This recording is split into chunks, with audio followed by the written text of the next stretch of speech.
Assalamualaikum warahmatullahi wabarakatuh.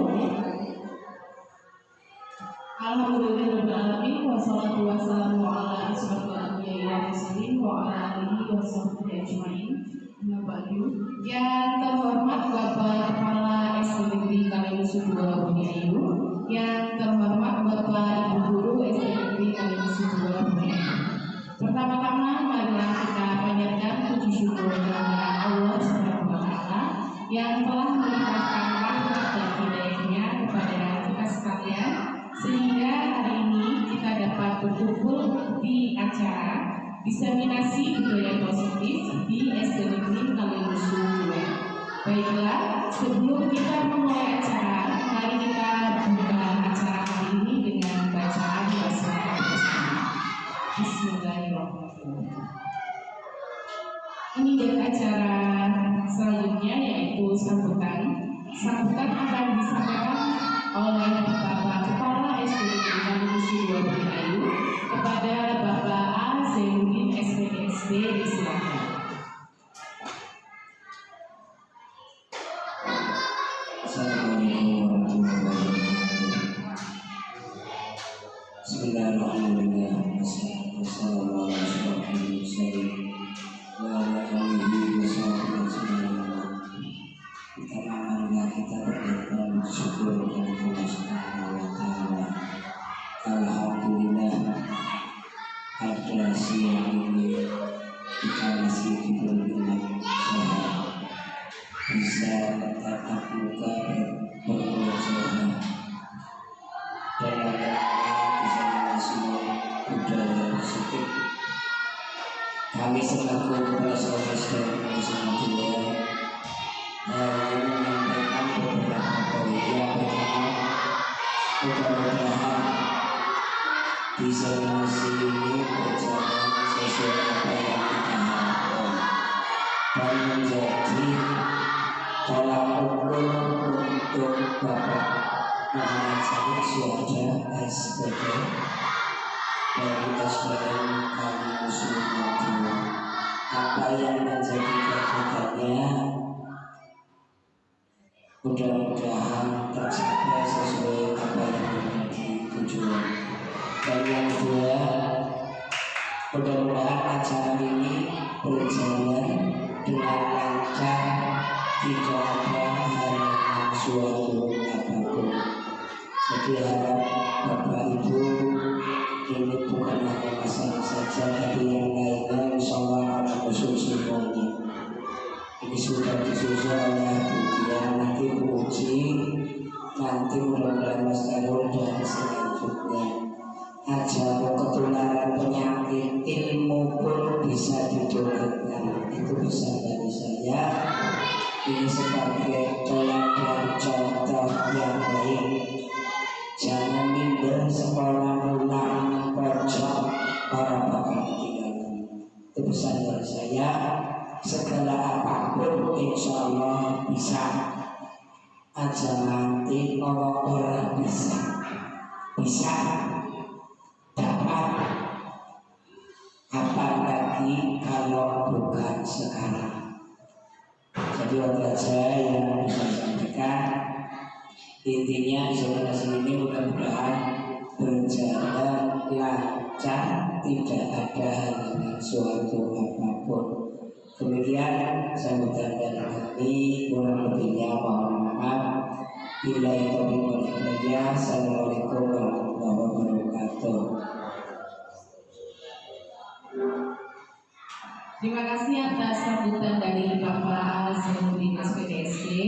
Baiklah, kita masuk ke acara inti. Untuk acara inti hari ini yaitu diseminasi budaya positif di SD Negeri Kalimusu 2 Bumi Ayu yang akan disampaikan oleh Bapak Muhammad Salih Syuhada SPD. Kepadanya disilakan.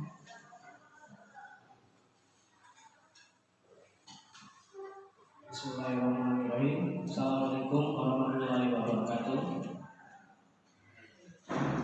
Alhamdulillahirrahmanirrahim. Wabillahi wa ala dunya wadin wa ala salatu wassalamu ala asyrofil anbiya wal mursalin wa ala alihi wa sahbihi ajmain.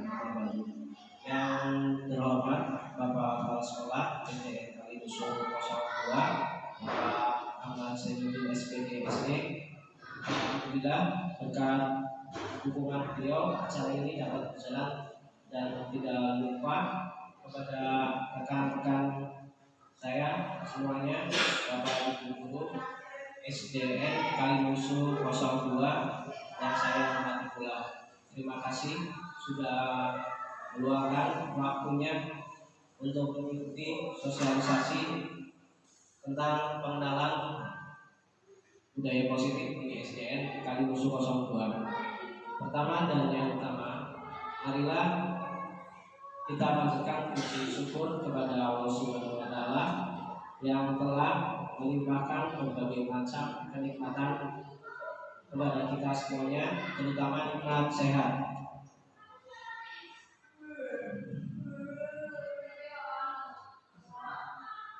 Yang kedua, sholawat serta salam semoga selalu tersurahkan kepada junjungan kita Nabi Muhammad SAW yang telah membimbing kita dari zaman kegelapan menuju zaman terang benderang saat ini dengan adanya di Indonesia. Baiklah Bapak Ibu, di sini saya bukan berarti paling pintar, tapi mari kita belajar bersama-sama, saling berdiskusi dan sharing, Bapak Ibu. Kebetulan pada kesempatan kali ini saya mendapatkan tugas aksi nyata untuk mensosialisasikan tentang budaya positif di sekolah SDN Kalimusu 02 dalam rangka program pendidikan guru penggerak calon guru penggerak angkatan 10 Kabupaten Brebes.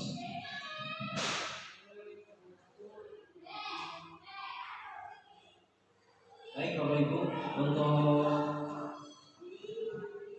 tujuan kegiatan ini merupakan salah satu tugas aksi nyata saya selama mengikuti pendidikan guru penggerak, dan sudah menyelesaikan satu modul, di mana modul 1 ini ada 4 sub modul, dari modul 1.1 sampai modul 1.4. Di modul 1.4 ini saya ditugaskan untuk menjelaskan tentang apa yang sudah dipelajari dari modul 1.4, yaitu tentang budaya positif. Kemudian tentang pengalaman penerapan saya mengenai budaya positif di sekolah. Selamat datang para guru hebat. Mari belajar bersama, berkolaborasi, saling mendukung demi mewujudkan disiplin positif di sekolah tercinta kita. Untuk konsep materi hari ini tentang budaya positif, yang pertama itu disiplin positif dan nilai-nilai kebajikan universal. Yang kedua, teori motivasi, hukuman dan penghargaan serta restitusi. Dan yang ketiga, keyakinan kelas. Yang keempat, kebutuhan dasar manusia dan dunia berkualitas. Yang kelima, 5 posisi kontrol. Dan yang terakhir, restitusi, segitiga restitusi. Untuk materi yang pertama tentang disiplin positif dan nilai-nilai kebajikan universal. Di sini apakah makna disiplin? Disiplin itu berasal dari bahasa Latin, yaitu disiplina, yang artinya belajar. Disiplin diri membuat orang menggali potensinya menuju sebuah tujuan, apa yang dia dihargai. Namun dalam budaya kita, makna disiplin telah berubah menjadi sesuatu yang dilakukan seseorang pada orang lain untuk mendapatkan kepatuhan. Kita cenderung menghubungkan kata disiplin dengan ketidaknyamanan, Biasanya kan kalau dulu di SD kita setiap ada masalah, entah itu masalah anak, bertengkar atau apapun, itu anaknya langsung dihukum, ya Bapak Ibu, langsung dihukum. Tapi di sini kita akan belajar cara menangani permasalahan dengan benar, dengan cara di sini termasuk ada segi restitusi, nanti di situ bisa dijelaskan. Next. Nah, sebagai pendidik, tujuan kita adalah menciptakan anak-anak yang memiliki disiplin diri sehingga mereka bisa berperilaku dengan mengacu pada nilai-nilai kebajikan universal dan memiliki motivasi intrinsik bukan ekstrinsik. Jadi disiplin positif merupakan satu cara penerapan disiplin yang bertujuan untuk menumbuhkan kesadaran serta memberdayakan anak untuk melakukan sesuatu tanpa sokongan, ancaman maupun hukuman. Jadi artinya siswa itu timbul dari dirinya sendiri, ya bukan karena ada iming-iming hadiah, sokongan atau ancaman dan sebagainya. Yang berikutnya tentang nilai-nilai kebajikan universal. Nilai-nilai kebajikan adalah sifat-sifat positif manusia yang merupakan tujuan mulia yang ingin dicapai setiap individu. Nilai-nilai tersebut bersifat universal dan lintas bahasa, suku bangsa, agama maupun latar belakang.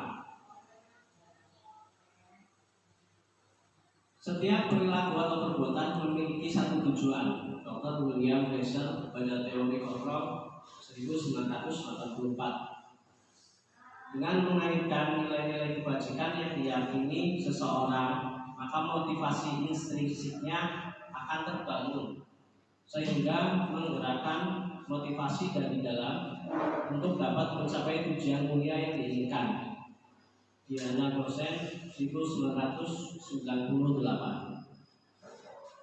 Nilai-nilai kebajikan yang ingin dicapai oleh setiap anak Indonesia yang kita kenal dengan profil pelajar Pancasila ada 6 diantaranya.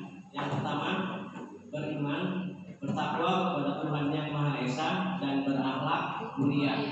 Yang kedua, mandiri, bernalar kritis, berkebinekaan global, bergotong royong dan kreatif. Untuk yang berikutnya, yang kedua, teori motivasi, hukuman, penghargaan, dan restitusi. Motivasi perilaku manusia. Motivasi merupakan dorongan yang timbul pada diri seseorang secara sadar atau tidak sadar untuk melakukan suatu tindakan dengan tujuan tertentu. Diana Gosen menyatakan ada 3 motivasi perilaku manusia. Yang pertama, untuk menghindari ketidaknyamanan atau hukuman. Murid melakukan disiplin diri karena ia takut dihukum. Ini merupakan motivasi ekstrinsik. Artinya, murid itu ada semacam kayak ada tekanan, ancaman, dan sebagainya. Yang kedua, untuk mendapatkan imbalan atau penghargaan dari orang lain. Murid melakukan disiplin diri karena ia ingin mendapatkan imbalan. Ini merupakan motivasi ekstrinsik, sama dengan yang poin ke-1. Jadi artinya murid itu nggak timbul dari dirinya sendiri, ya, bukan karena kemauannya sendiri, tapi karena ada iming-iming imbalan, ada tekanan, ada rasa takut dihukum dan sebagainya. Dan yang ketiga, untuk menjadi orang yang mereka inginkan dan menghargai diri sendiri dengan nilai-nilai yang mereka percaya, murid melakukan disiplin diri karena sadar akan nilai kebajikan dirinya. Ini merupakan motivasi intrinsik. Nah, poin yang ketiga itu beda dari poin 1 dan 2. Kalau yang tadi poin 1 dan 2 itu termasuk motivasi ekstrinsik. Nah, yang ketiga ini merupakan motivasi intrinsik. Jadi benar-benar dari dalam dirinya sendiri, nggak ada paksaan, nggak ada kayak imbalan, nggak ada. Berarti benar-benar murni dari dirinya sendiri. Nah, di sini ada contoh identitas gagal. Di sini ada hukuman dan penghargaan. Untuk yang hukuman itu yang pertama menyakitkan, tidak nyaman, murid takut, memaksa, murid menyembunyikan kesalahan, murid menjaga rendah diri. Untuk penghargaannya tidak efektif, merusak hubungan atau iri, mematikan kreativitas, menghukum dengan sistem ranking, dan yang terakhir merampas hak dirinya sendiri. Merampas hak menghargai dirinya. Next. Yang kedua, identitas sukses. Di sini ada konsekuensi dan restitusi. Untuk konsekuensinya, itu penguatan jangka pendek, perlu monitoring berkelanjutan, stimulus respon, murid menghormati peraturan, kehilangan waktu untuk merenungi kesalahan. Untuk restitusinya, murid bertanggung jawab untuk perilakunya, fokus pada pemecahan masalah jangka panjang, murid menghargai dirinya dan orang lain, teori kontrol, dirinya memegang kontrol, dan yang terakhir, murid bersemangat memperbaiki kesalahan. Di sini ada perbedaan tentang hukuman, konsekuensi, dan restitusi. Yang pertama, sistem tidak akan berjalan bila murid tidak takut, itu hukuman. Konsekuensinya memerlukan monitoring dan supervisi terus-menerus dari guru. Untuk restitusinya, murid belajar bertanggung jawab untuk perilakunya. Kedua, mendorong menyerahkan diri, itu hukuman. Konsekuensinya mendorong kepatuhan, dan restitusinya mendorong disiplin positif. Yang ketiga, anak belajar menyembunyikan kesalahan, itu sebagai hukuman. Konsekuensinya anak belajar saat taat peraturan, dan restitusinya anak belajar memecahkan masalah. Dan yang terakhir dibuat oleh guru, konsekuensinya dibuat oleh guru dan murid, restitusi dibuat oleh murid. Di sini ada tugas, ya, ada tugas, nanti Bapak Ibu bisa bantu menjawab tentang perbedaan hukuman dan konsekuensi. Di sini tabelnya ada tindakan guru, hukuman dan konsekuensi.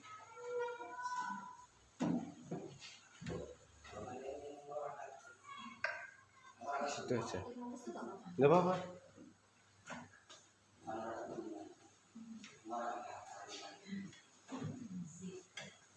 Saya ulang. Di sini ada tugas perbedaan hukuman dan konsekuensi. Tabelnya ada tindakan guru, dan nanti di sebelah situ ada tinggal memilih hukuman atau konsekuensi. Nah, untuk soal yang pertama, ini mencatat 100 kali di dalam buku kalimat saya tidak akan terlambat lagi karena terlambat ke sekolah. Nah, ini termasuk hukuman atau konsekuensi? Hukuman ya. Yang kedua, lari mengelilingi lapangan 2 kali karena terlambat hadir di sekolah. Hukuman atau konsekuensi? Hukuman. Yang ketiga, murid diminta untuk push up 15 kali karena tidak menggunakan masker ke sekolah. Hukuman atau konsekuensi? Hukuman. Yang keempat, menggantikan kertas tugas teman yang telah dicoret-coret. Itu hukuman apa konsekuensi? Konsekuensi. Yang kelima, membersihkan tumpahan air di meja tulis karena tersinggung pada saat belajar. Itu termasuk hukuman apa konsekuensi, Bapak Ibu? Konsekuensi. Selanjutnya, murid disuruh untuk mengenakan sepatu seharian di sekolah karena tidak mengenakan sepatu berwarna hitam. Hukuman apa konsekuensi?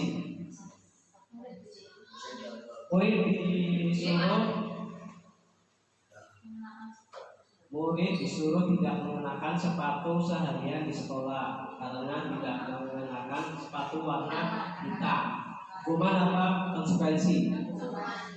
Hukuman ya. Dan yang terakhir, lari mengelilingi lapangan 2 kali karena terlambat 10 menit untuk pelajaran besok. Hukuman. Nah, selanjutnya di sini ada jawabannya, kita cocokkan ya. Yang pertama tadi hukuman apa konsekuensi? Hukuman. Yang kedua hukuman. Yang ketiga juga hukuman. Yang keempat konsekuensi, hukuman, dan konsekuensi ya yang terakhir.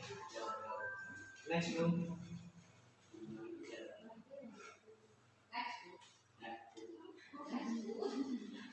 Selanjutnya tentang restitusi. Apa sih restitusi? Restitusi adalah proses menciptakan kondisi bagi murid untuk memperbaiki kesalahan mereka sehingga mereka bisa kembali pada kelompok mereka dengan karakter yang lebih kuat. Restitusi juga merupakan proses kolaboratif yang mengajarkan murid untuk mencari solusi untuk masalah mereka dan membantu murid berpikir tentang orang seperti apa yang mereka ingin menjadi, tujuan mulia, dan bagaimana mereka harus memperlakukan orang lain. Dosen 2004. Di sini ada 9 ciri-ciri restitusi. Yang pertama, bukan untuk menebus kesalahan, namun untuk belajar dari kesalahan. Yang kedua, memperbaiki hubungan. Yang ketiga, tawaran bukan paksaan. Restitusi menuntut untuk melihat ke dalam diri. Restitusi mencari kebutuhan dasar yang mendasari tindakan. Restitusi diri adalah cara yang paling baik. Restitusi fokus pada karakter bukan tindakan. Restitusi fokus pada solusi. Dan yang terakhir, restitusi mengembalikan murid yang berbuat salah pada kelompoknya. Selanjutnya di sini ada perbedaan. Contoh kasusnya, siswa sering tidak mengerjakan tugas. Ya, di sini ada hukuman, konsekuensi, dan restitusi. Untuk yang pertama, guru menghukum siswa dengan hormat bendera selama 10 menit. Konsekuensinya, guru memberikan konsekuensi untuk mengerjakan tugasnya saat istirahat atau dikerjakan sebanyak 3 kali. Untuk restitusi, guru menanyakan keyakinan kelas atau dirinya dan membantu siswa menyelesaikan masalahnya. Yang kedua, guru marah dan murid menjadi takut. Konsekuensinya, guru tegas dan siswa menghormati peraturan. Untuk restitusi, guru terbuka dan siswa menghormati dirinya dan orang lain. Selanjutnya itu tentang keyakinan kelas. Kegiatan pendalaman keyakinan kelas tabel T dan Y. Di sini ada tabel tentang hormat, bekerja, tampak seperti dan tidak tampak seperti. Untuk tampak seperti, datang tepat waktu, menyapa teman dan guru setiap hari, mengembalikan barang teman yang telah dipinjam dan mengucapkan terima kasih. Tidak tampak seperti, sering hadir terlambat, tak acuh kepada teman dan guru, tidak mengembalikan barang yang telah dipinjam dan meletakkannya sembarangan.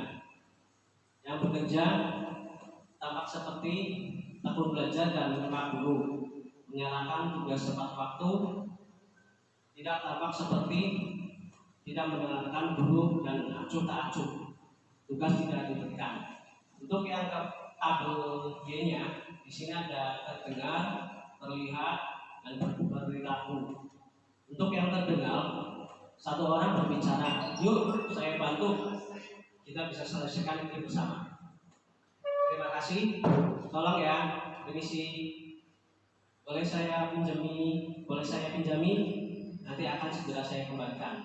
Untuk yang terlihat, berempati terhadap perasaan orang lain, memegang barang milik orang lain hanya dengan isinya. Selanjutnya, mendengarkan dengan seksama, senantiasa berbuat baik, berbagi. Dan yang terakhir, berperilaku, tersenyum ramah, memberikan salam hormat, berjabat tangan,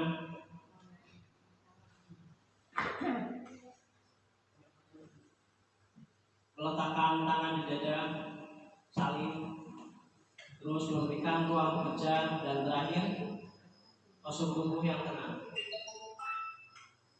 Next. Di sini ada perbedaan tentang peraturan dan keyakinan kelas.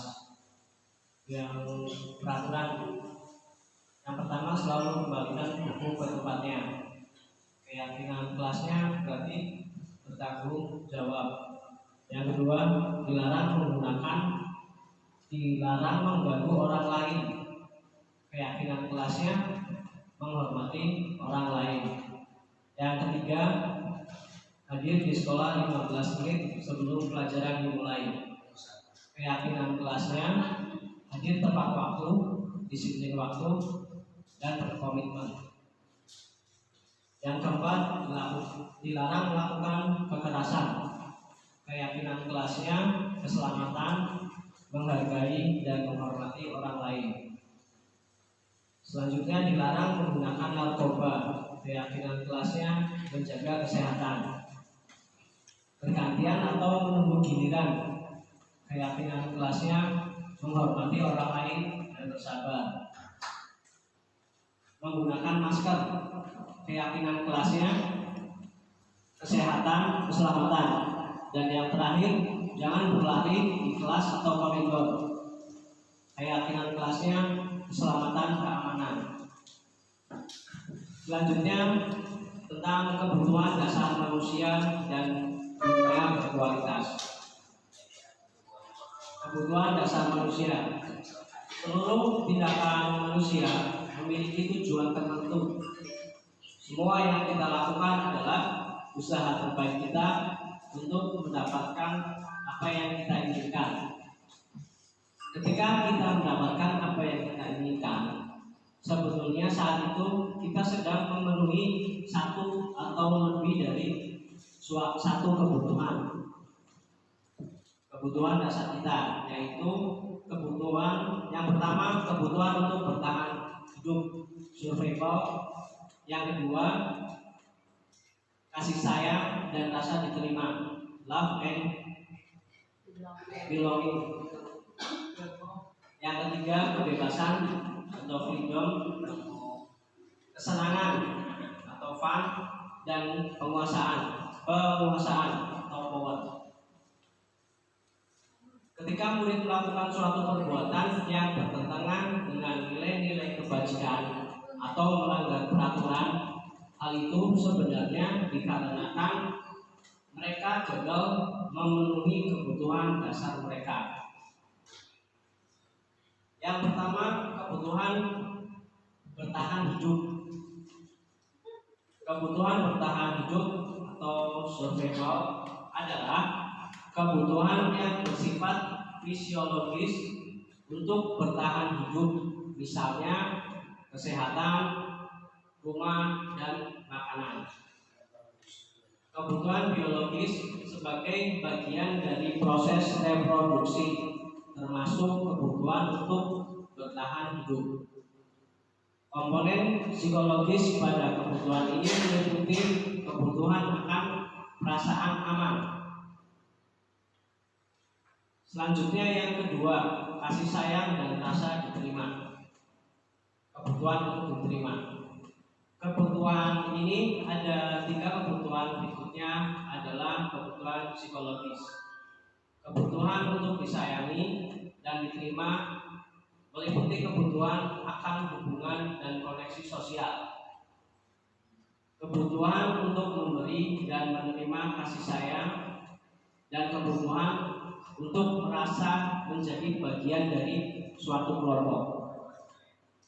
Anak-anak yang memiliki kebutuhan dasar kasih sayang dan rasa diterima yang tinggi, biasanya ini disukai dan diterima oleh lingkungannya. Mereka juga akrab dengan orang tuanya.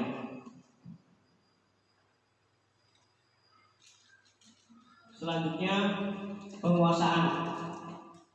Kebutuhan pengakuan atas kemampuannya. Kebutuhan ini berhubungan dengan kekuatan untuk mencapai sesuatu, menjadi kompeten, menjadi terampil, diakui atas prestasi dan keterampilan kita, didengarkan dan memiliki rasa harga diri. Kebutuhan ini meliputi keinginan untuk dianggap berharga, bisa membuat perbedaan, bisa membuat pencapaian kompeten diakui, dan yang terakhir dihormati. Yang kelima, kebebasan. Kebutuhan akan pilihan. Kebutuhan untuk bebas adalah kebutuhan akan kemandirian, otonomi, memiliki pilihan, dan mampu mengendalikan arah hidup seseorang. Anak-anak dengan kebutuhan kebebasan yang tinggi menginginkan pilihan.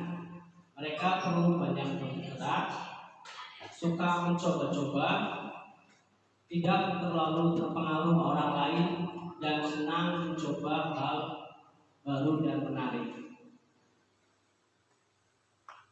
Berikutnya, kesenangan. Kebutuhan untuk merasa senang. Kebutuhan akan kesenangan adalah kebutuhan untuk mencari kesenangan, bermain, dan tertawa. Bayangkan, hidup tanpa kenikmatan apapun betapa menyedihkan. Glaser menghubungkan kebutuhan akan kesenangan dengan belajar. Selanjutnya tentang 5 posisi kontrol. Diana Gosen dalam bukunya Restructuring School Discipline 1998 mengemukakan bahwa guru perlu meninjau kembali penerapan disiplin di dalam ruang-ruang kelas mereka selama ini. Apakah telah efektif? Apakah berpusat, memerdekakan, dan memandirikan murid? Bagaimana dan mengapa? Melalui serangkaian riset dan berdasarkan pada teori kontrol Dr. William Glaser, dosen berkesimpulan ada 5 posisi kontrol yang diterapkan seorang guru, orang tua ataupun atasan dalam melakukan kontrol. Kelima posisi kontrol tersebut adalah penghukum, pembuat rasa bersalah, teman, pemantau, dan manajer.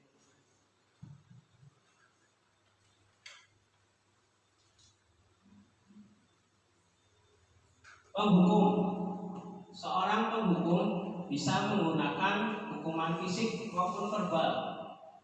Orang-orang yang menjalankan posisi penghukum senantiasa mengatakan bahwa sekolah memerlukan sistem atau alat yang dapat lebih menekan murid-murid lebih dalam lagi. Dulu waktu zaman kita sekolah itu masih rata-rata masih menggunakan posisi penghukum. Jadi kalau ada siswa melakukan kesalahan itu mendapat hukuman, atau entah itu dipukul pakai giting atau disuruh push up, disuruh lari, dan sebagainya.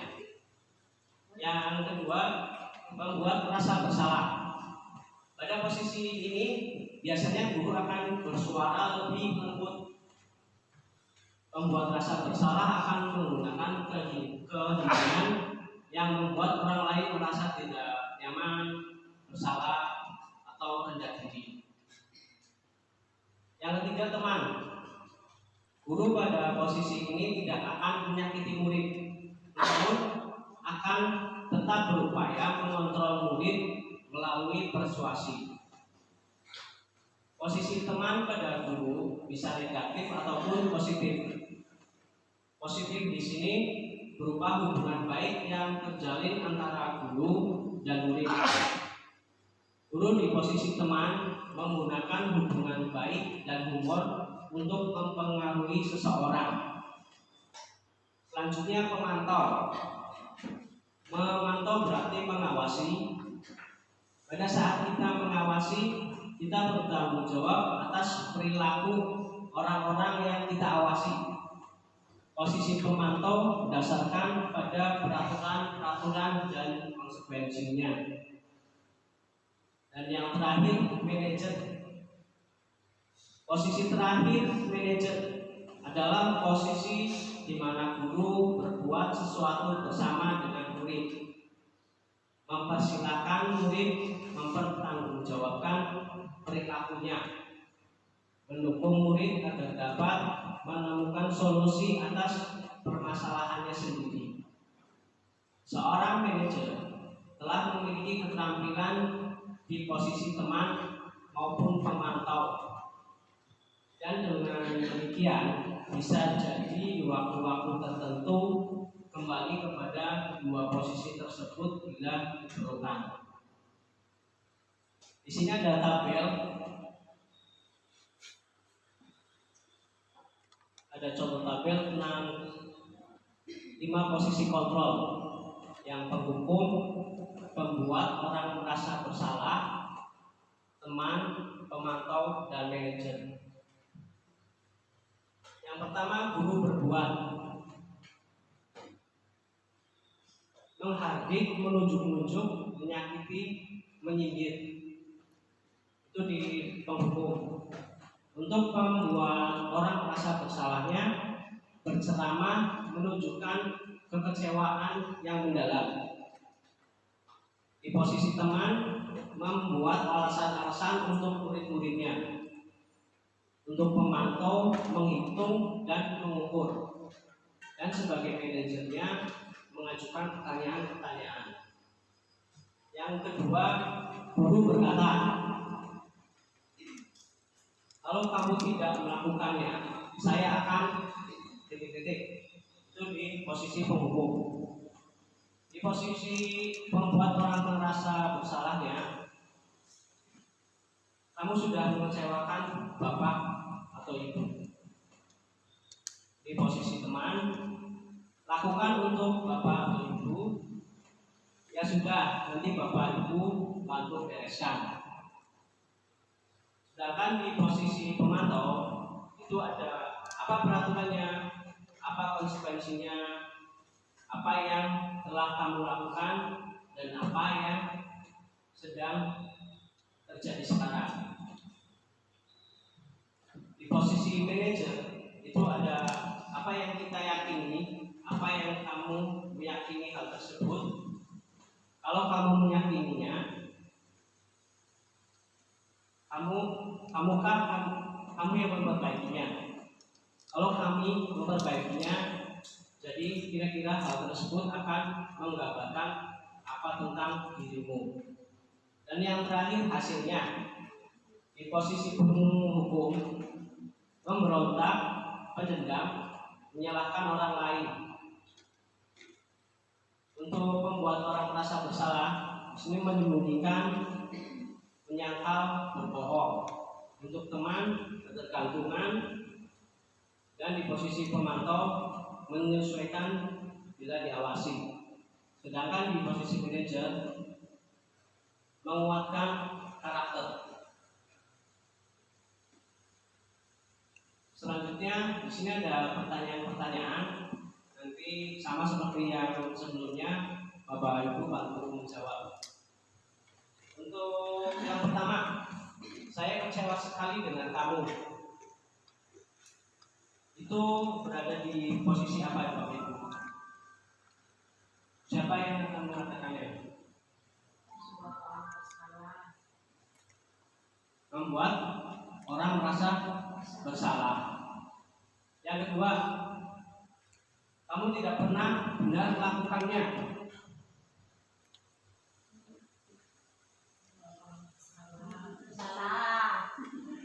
Membuat orang merasa bersalah.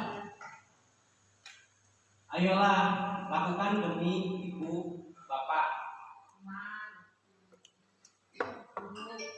Posisi teman ya. Apakah kamu mendapatkan stiker bintang hari ini? Di posisi teman apa ya? Teman ibu. Selanjutnya, bagaimana kamu bisa menyelesaikan masalah ini?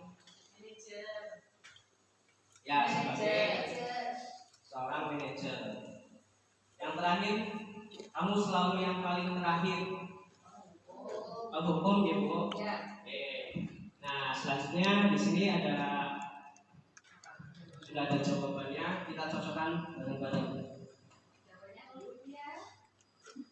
Nah, yang pertama, jadi apa ya? Membuat orang merasa bersalah. Yang kedua, terhukum. Yang ketiga, teman.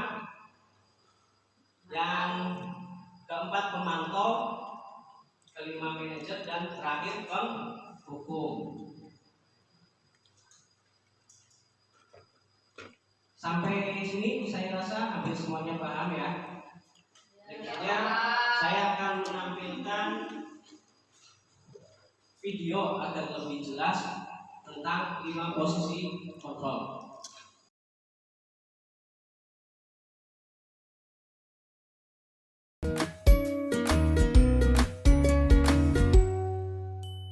Salam bahagia ibu dan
Naren!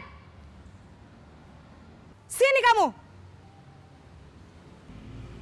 Selamat pagi, Bu. Selalu terlambat. Kamu deh, pasti terlambat. Maaf, Bu. Saya... Apa? Apa coba? Alasan kamu apa lagi? Kapan sih kamu tidak terlambat? Malas sekali ya kamu jadi anak. Saya... Dasar pemalas. Gak kapok-kapok sih kamu. Sudah berapa kali terlambat? Sana, kamu keliling lapangan basket 2 kali. Kenapa saya harus keliling lapangan basket, Bu? Kenapa? Kamu mau lawan ibu? Berani-beraninya jawab. Sudah terlambat, masih berani jawab pula. Sekarang, keliling lapangan basket 5 kali sekalian. Biar kapok. Cepat, pergi sana ke lapangan basket.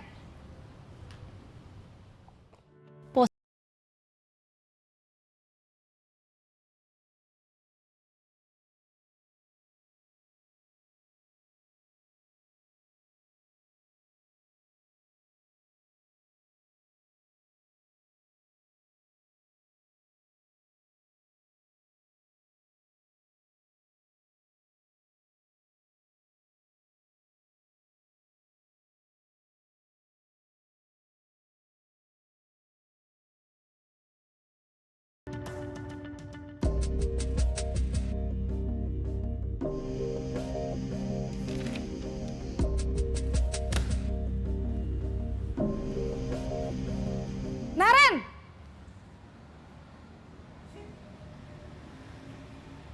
Selamat pagi, Bu. Naren. Kamu kenapa terlambat lagi, nak? Ya Tuhan, Naren. Kamu senang ya bikin ibu susah ya? Kalau kamu terlambat lagi, nanti ibu yang ditegur bapak kepala sekolah, nak. Disangka ibu tidak bisa membina kamu. Duh, gimana ini? Maaf, Bu. Duh, Gusti Naren. Kamu suka ya kalau ibu ditegur bapak kepala sekolah? Terus, sekarang ibu harus tulis apa ini di buku absen? Ini kamu sudah sering terlambat loh. Ibu harus apa coba? Maaf, Bu. Maaf sekali. Ya sudah, lain kali jangan bikin ibu susah lagi ya, nak ya. Ibu tidak akan kuat lagi kalau kamu begini terus. Bisa jantungan kalau ibu ditegur bapak kepala sekolah. Sana cepat ke kelas. Maaf ya, Bu. Maaf sekali.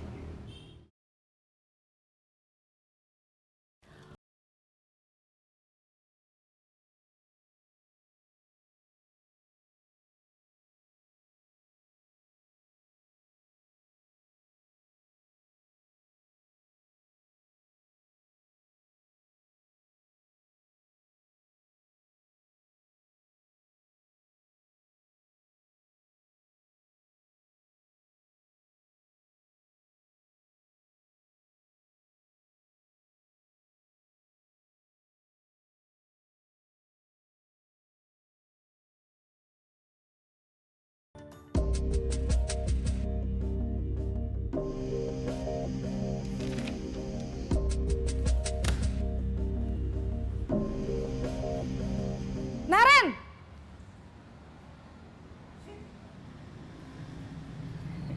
Selamat pagi, Bu. Wah, sudah jam berapa ini, nak? Terlambat lagi ya, sayang. Iya, Bu. Habis ibu saya lupa bangunkan saya, Bu. Kamu malah menyalahkan ibu kamu. Kamu bukannya anak yang larinya paling kenceng. Kok terlambat sih? Iya, Bu. Saya memang terlambat bangun tadi. Jadi, biarpun saya lari kencang, tetap gak kekejar, Bu. Ya sudah sana, nanti lain kali larinya lebih kenceng lagi ya. Biar gak terlambat lagi. Bikin seneng ibu, demi ibu. Bisa kan? Bisa lah, Bu. Ya sudah sana masuk kelas. Ibu beresin urusan absen kamu. Kamu ini ada-ada saja. Dalam posisi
Selamat pagi, Bu.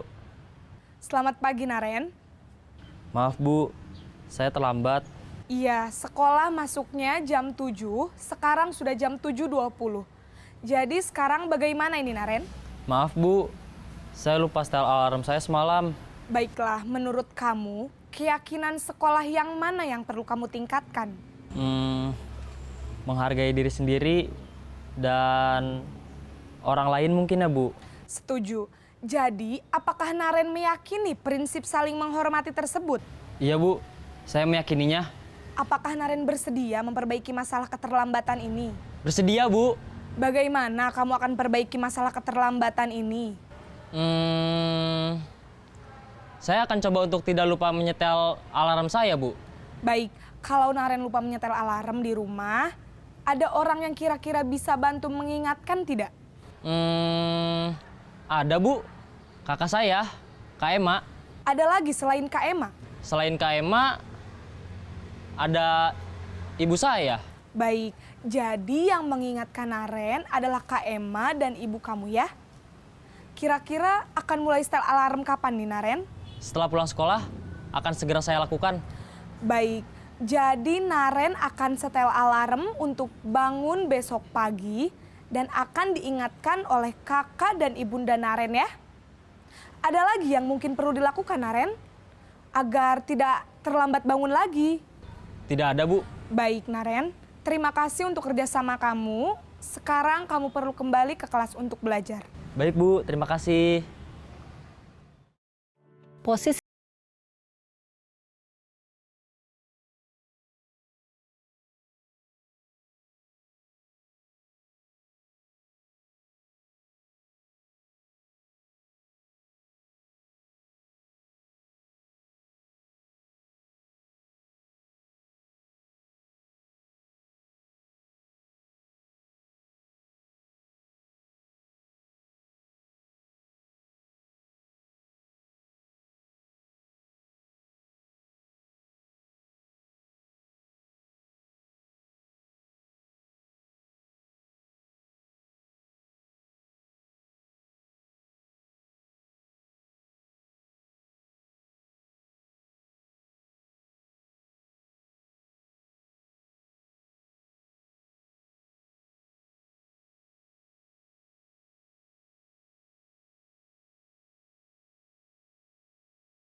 Setelah melihat video tadi, contoh dari 5 posisi kontrol, semoga nanti ke depannya kita bisa menerapkannya di sekolah pelan-pelan.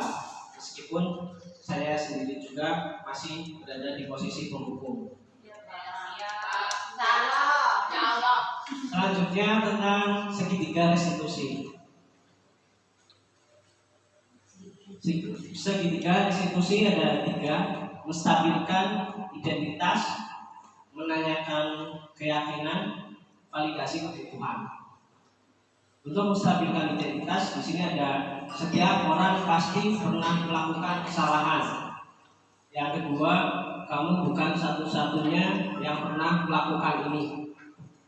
Untuk validasi kebutuhan, di sini ada kamu tentu punya alasan mengapa melakukan itu. Yang kedua, adakah cara yang lebih efektif untuk mendapatkan apa yang kamu butuhkan? Untuk yang selanjutnya menanyakan keyakinan. Di sini ada nilai-nilai apa yang telah kita sepakati.